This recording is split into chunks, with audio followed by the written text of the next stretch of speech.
नमस्ते वास्तु पुरुषाय भूषय्याभिरत प्रभो मद्गृहं धनधान्यादि समृद्धं कुरु सर्वदा।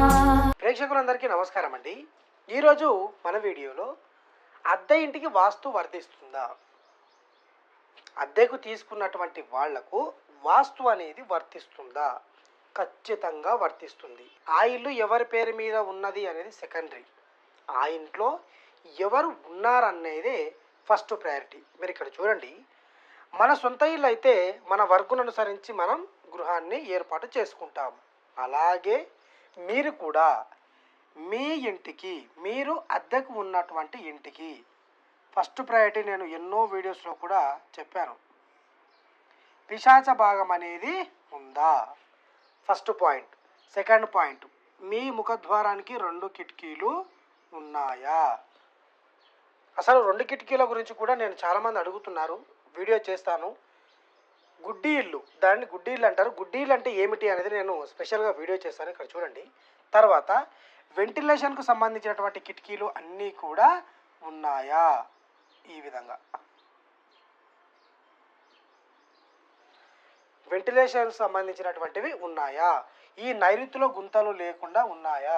నైరుతిలో, పూర్తి నైరుతిలో ఈ లెట్రిన్ సెప్టిక్ ట్యాంక్ అనేది లేకుండా ఉందా? మెట్లు అనేది ఎక్కడ ఉన్నాయి? ప్రతి ఒక్కటి కూడా మనం మన సొంత ఇంటికి ఏ విధంగా అయితే ఏర్పాటు చేసుకుంటామో అద్దె ఇంటికి కూడా ఆ విధంగానే అన్నీ చూసుకోవాలి. ఒక 50% అయినా, 100% శాస్త్రమే చెప్పలేదు, 100% మన గృహాన్ని కూడా నిర్మించుకోలేము. కనీసం దాంట్లో కనీసం ఒక 10% అయినా మీరు వాస్తుకు ఉన్నటువంటి ఇల్లును తీసుకోండి. ఎలాంటి ఇళ్ళల్లో ఉండకూడదు. ఇక్కడ చూడండి, ఇది ఒక ప్లాట్ కాదండి, ఒక ఇల్లే.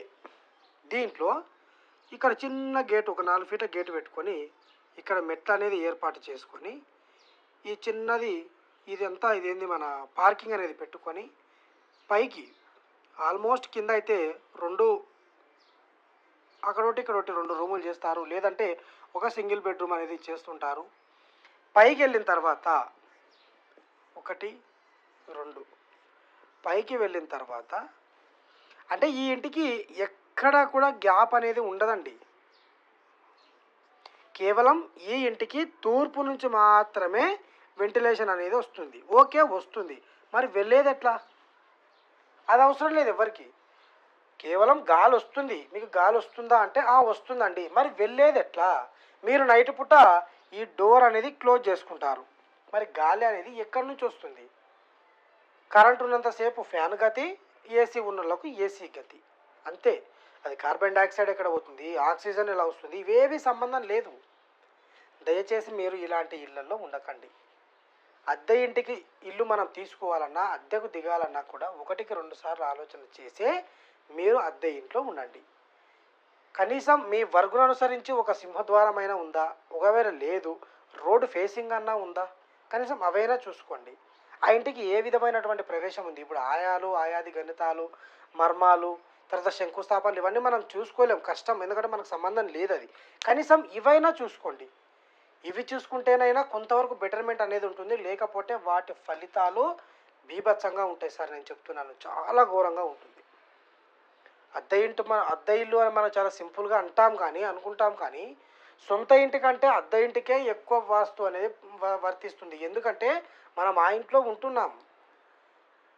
సొంత ఇల్లు కట్టుకునే వాళ్ళు ఆ విధంగానే ఉంటున్నారు, దాంట్లో కిరాయికి ఉన్నటువంటి వాళ్ళు ఆ విధంగానే ఉంటున్నారు. నేను ఒకటే చెప్తున్నాను, సొంత ఇంటి వాళ్ళు అద్దె ఇల్లు ఇవ్వాలి, అద్దెకు మేము కిరాయికి ఇవ్వాలి అన్నప్పుడు మీరు ఏం చేయాలంటే, మీరు ఏ విధంగా అయితే శాస్త్ర ప్రకారంగా కట్టారో పైన మీరు కింద పైన కడుతున్నటువంటి ఇల్లు, మన రూమ్లు కూడా శాస్త్ర ప్రకారంగానే కట్టండి.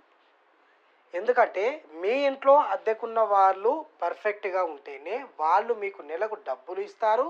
ఫస్ట్ ఆ ఇంట్లో చికాకు లేకుండా భార్యాభర్తలు కానివ్వండి, భార్య పిల్లలు కానివ్వండి, అందరూ సుఖ సంతోషాలతో ఉంటారు. వాళ్ళ లైఫ్ బాగుంటుంది, మీ లైఫ్ బాగుంటుంది.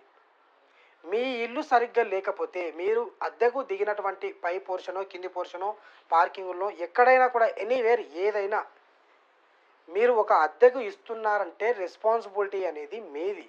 మేము ఆ ఇంట్లో దిగిన తర్వాత మాకు ఇలా జరిగింది అలా జరిగిందని తిట్టుకుంటారు. ఆ శాపనార్థాలు కూడా మీకు వచ్చే అవకాశం అనేది ఉంటుంది. ఒకవేళ మీ ఇంట్లోకి వచ్చిన తర్వాత బాగుపడ్డారు, నేను మళ్ళీ చెప్తున్నానండి, దాంట్లో ఒక సగభాగం కూడా మీకు వస్తుంది పుణ్యం అనేది. మీ ఇంట్లో అద్దెకున్న వాళ్ళు బాగుపడితే, వాళ్ళు ఒక పొజిషన్కి వెళ్తున్నారంటే ఆటోమేటిక్గా మీకు కూడా అది వర్తిస్తుంది. ఎందుకు? అద్దె ఇంటి ఆయనకే అంతగా ఉంటే సొంత గృహ యజమానైనటువంటి మీకు ఏ విధంగా ఉంటుంది ఆ ఇంటి ప్రోత్సాహం అనేది, ఆ మంచి అనేది? బీ పాజిటివ్ అండి. ఏదైనా కూడా మీరు గృహాన్ని నిర్మించి అద్దెకు ఇస్తున్నారంటే ఒకటికి రెండు సార్లు ఆలోచన చేసి మీరు అద్దెకు ఏర్పాటు చేయండి గృహాన్ని.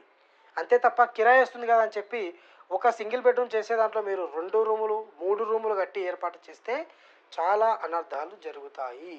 కుటుంబ సభ్యులు అనేక రకాలుగా ఇబ్బందులు పడతారు మీ వల్ల. అది పాపం. ఆ పాపం ఊరికే పోదు అన్నారు పెద్దలు. శాస్త్రంలో కూడా ఆ విధంగానే చెప్పారు. కాబట్టి అద్దె ఇంటికి ఖచ్చితంగా వాస్తు అనేది వర్తిస్తుంది. ఇది రాసి పెట్టుకోండి మీరు.